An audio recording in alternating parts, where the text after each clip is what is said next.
This video is sponsored by the Great Courses Plus. Hello my dudes, my name is Tiffany. Welcome back to my series, Internet Analysis, where I like to research and discuss things relevant to social issues and media. Today, let's talk about buy now, pay later. Imagine you're shopping online, you're putting things in your cart, but planning on just closing it and not buying anything, until you see Afterpay. Buy what you want today, pay for it in 4 installments, interest-free. Suddenly, that $200 in your cart could be split into 4 bite-sized $50 payments. That sounds affordable.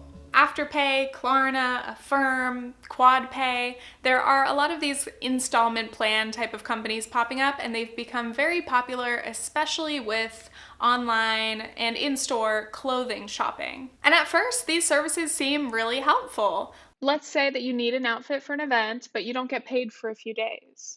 Or maybe you want to start shopping more sustainably, but those pieces are very pricey, so it can be very convenient to break these costs up into smaller payments. Quick clarification, so it seems like Afterpay, Klarna, and Quadpay are pretty similar for interest-free payments, but Affirm is actually more of a small personal loan service, and it does have a 30% APR.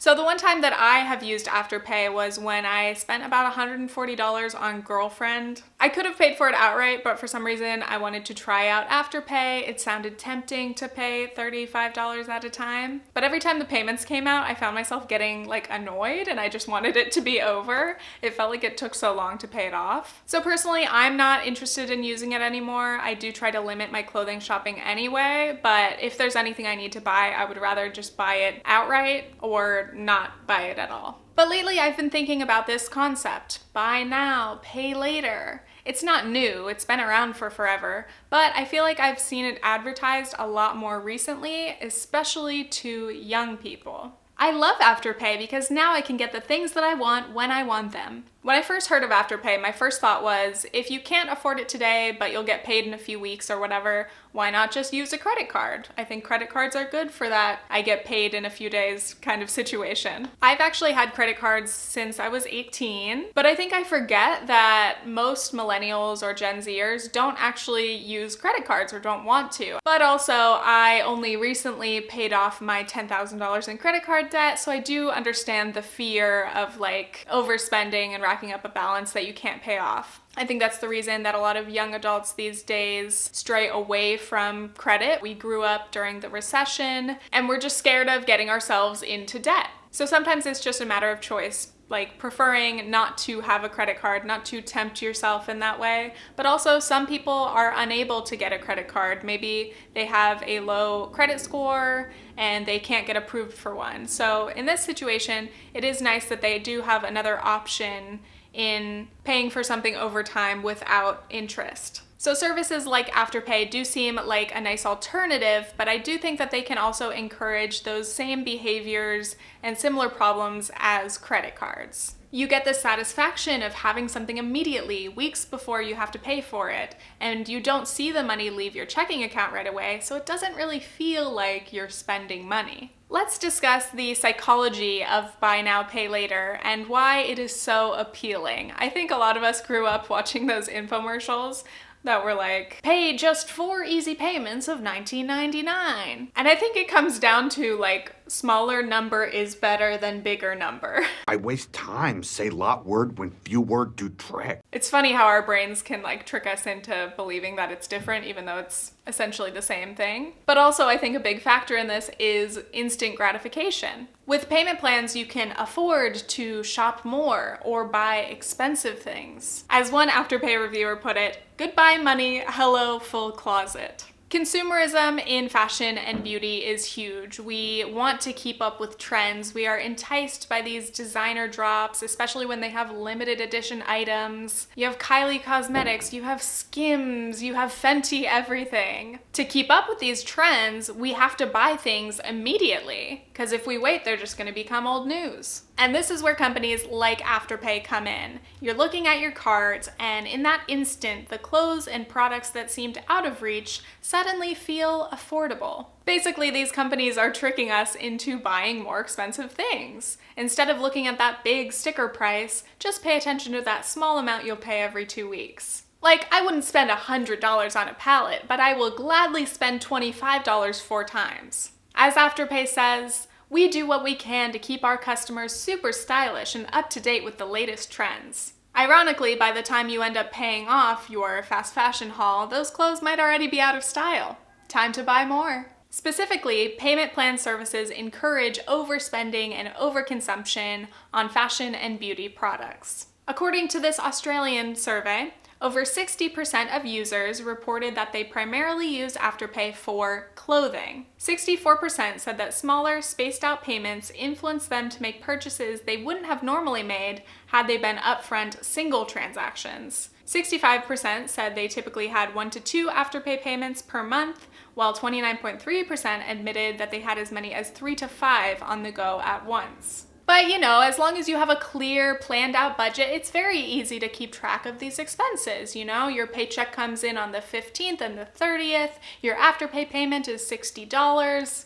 Easy. But let's be honest, most people, and especially younger people, do not closely track their spending. We roughly know when rent is due, when our paychecks come in, but it can be very easy to forget about these smaller upcoming payments. At the time of purchase, you can assume that of course you'll have $40 or so in the next few weeks, but what if an emergency comes up and suddenly you don't have that money anymore? Or if you have multiple Afterpay orders going at once, it can be very messy to have all of these different amounts coming out all the time, and suddenly those smaller amounts can snowball into a lot of money. I highly recommend, if you're going to use services like this, to have some kind of a money journal where you plot out all your bills and your income, or maybe just put things on a calendar, or maybe a spreadsheet. I mean, we all love a good spreadsheet. Maybe just me. Really though, one of the things I find most interesting about this is that we don't consider these installment plans to be a form of debt, because sure, it's not a credit card balance, but you do owe money, and you have products that you haven't fully paid off yet, so you don't really own them yet. And now we've got to give a shout out to today's sponsor, the Great Courses Plus. So we're talking about money, and I think one of the most important parts of budgeting is figuring out what is important to you and what is worth spending money on. Does it spark joy? Does it make you a better person? Does it bring you knowledge? The Great Courses Plus is a subscription-based on-demand learning service with courses and lectures from experts and top professors from all over the world. Through your subscription, you get access to their huge library of over 11,000 video lectures about anything that interests you: history, travel, philosophy, and much more. So as you guys know, I am a senior in college right now, and yes, the workload does stress me out, but actually I really love lectures. Like, if college were just lectures, So already looking ahead to post-grad, I know that I'm going to miss that, and I just want to make sure that I'm always learning something. For example, learning French. I have been in French classes off and on for like 10 years now, and as we know, it's hard to retain language unless you're actively listening to it and using it. So this course is very helpful to make sure my French skills stay on point. To go along with that, I can watch the Everyday Guide to Wine so I can finally know what I'm ordering. So the Great Courses Plus is offering you guys a free trial. I highly recommend checking them out and finding courses that you're interested in. So please visit thegreatcoursesplus.com/Tiffanyferg or click the link in the description to start your free trial. So when it comes to an installment plan or a credit card, which is better? I think generally we are scared of credit cards because we think, okay, if I had an $800 limit, I would just go and max it out immediately. But I think we're underestimating our skills here, our ability to control ourselves. Can you believe I missed the opportunity to say we should give ourselves more credit? Genius.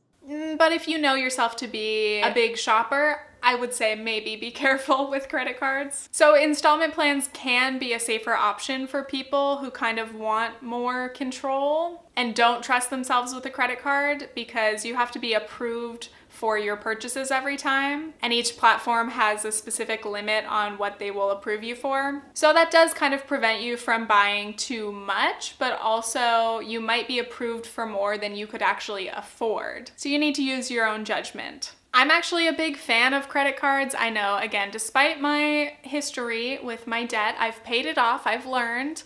I'm still in favor of them generally, because here in the US at least, using credit cards responsibly is a pretty big part of what contributes to our credit score. So it can be kind of hard to build good credit without credit cards. It's possible, but difficult. And the thing about these services is that you can be making these on-time payments that could, in a credit card, contribute to good credit history, but you don't get that with something like Afterpay. But also you should know that if you miss payments, these services can report that to credit bureaus. So you can still get negative marks on your credit if you miss your payments. And also remember that they do have fees. There are only fees if you start missing your payments, but it can add up quickly, and you just don't want to use these payment plans if you are going to be likely to miss your payments or not be able to make them on time. Anyway, again, I'm a big fan in people at least learning about credit cards. Be familiar with the factors that contribute to your credit score. If you learn about it, you can learn how to use credit cards responsibly and to your advantage, obviously.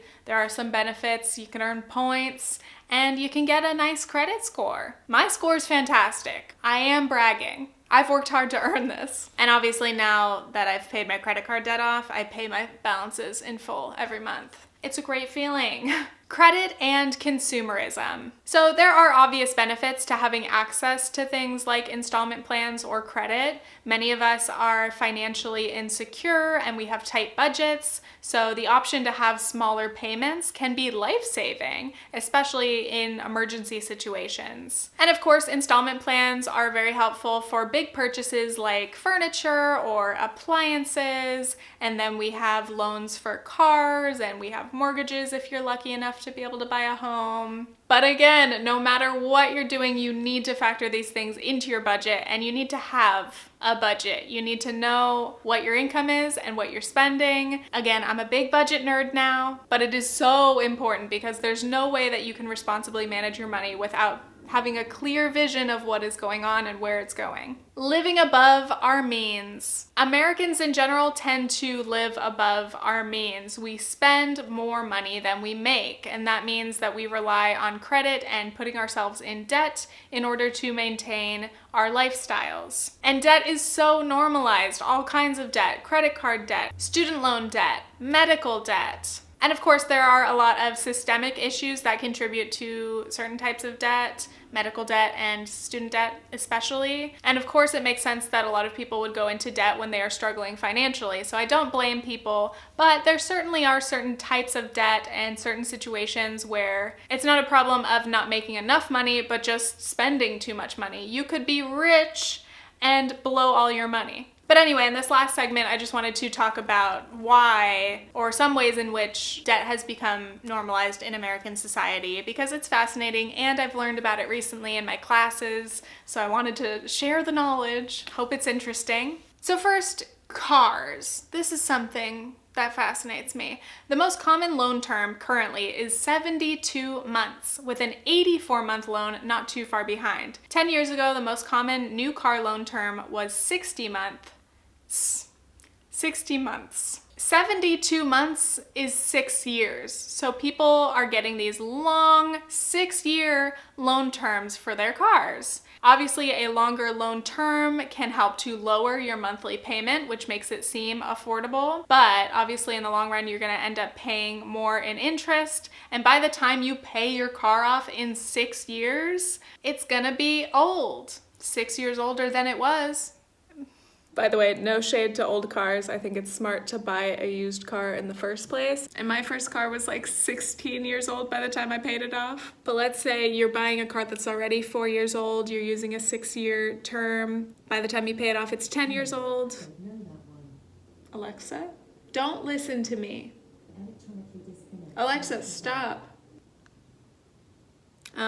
She's not mine.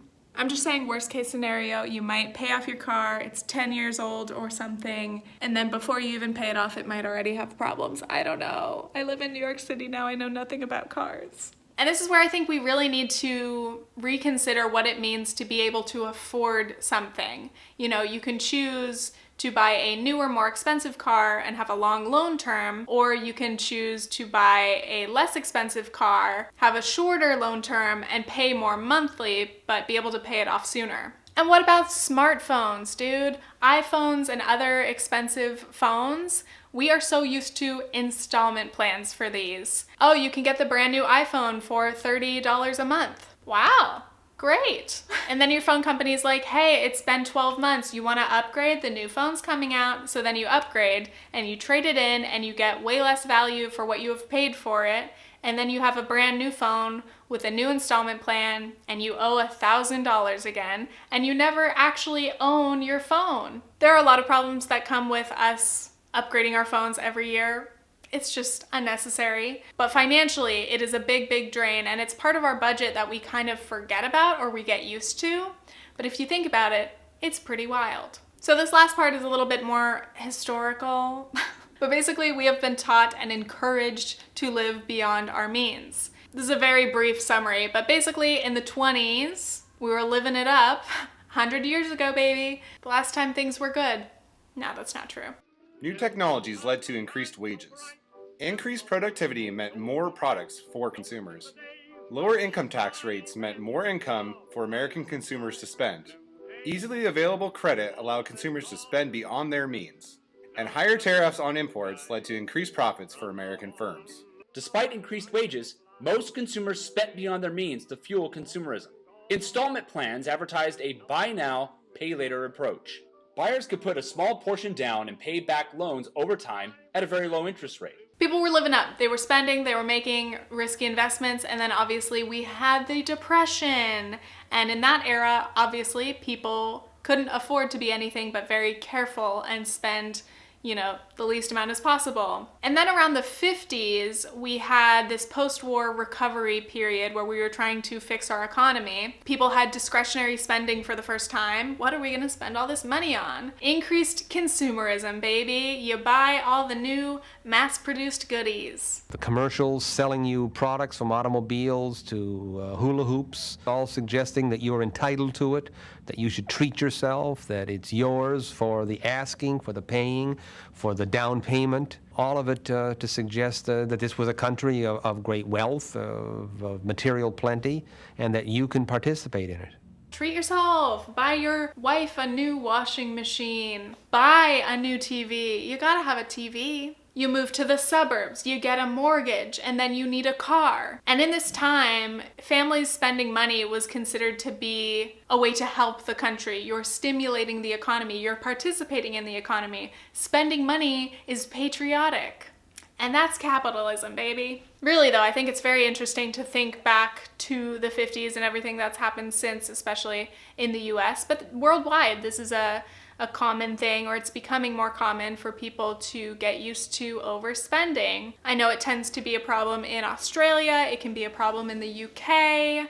I got a lot of messages on Instagram about college students using their overdraft accounts, and I didn't know that was a thing, but that's basically another form of credit or borrowing money while you're a student. I also got messages from viewers in Germany who were saying, like, Germans tend to be very anti-debt, they're very careful with their budgeting and spending, and I always just find it very interesting to compare the different cultures that we have, and whether you live in a society that values spending or values being thrifty and paying for things outright or paying for things through installment plans and always having the new best thing. Anyway, that is that. I hope you guys enjoyed this video. Make sure you please check out the Great Courses Plus if you're interested in learning. Checking out those lectures, baby. I'm actually not going to say goodbye yet. I just wanted to say that I have attachments on my teeth because I started Invisalign yesterday. And so my mouth is kind of raw. It's hard to talk. I'm not used to these feelings. I might explain this on my vlog channel, but I did Smile Direct Club years ago, so that helped to straighten my teeth, but my bite got kind of messed up, and That's been causing a lot of the headaches that I've been having. So I'm doing Invisalign to hopefully fix my bite and get that all back. So I gotta put my trays back in. I have the lisp again, and all these attachments and buttons feel really weird. So I hope I didn't sound too weird in this video. That's all. Again, thank you guys so much for the love on my last video. You guys are very sweet. Thank you for being understanding that I am busy in college, and also coronavirus is a thing. Maybe my school is gonna get closed. I don't know. Yes, my college is going to transition to online classes. This is all very strange, but make sure you guys practice social distancing. It is very, very important. I hope you guys are safe and healthy. Please be careful. Wash your hands. Okay, that's all. I'm gonna have dinner now. You can follow me on Instagram for some mediocre pics. You can follow me on Twitter for political tweets and anger, frustration with the status quo. See, I can't talk right now. Stay tuned for more internet analysis videos. Okay, thanks. Bye.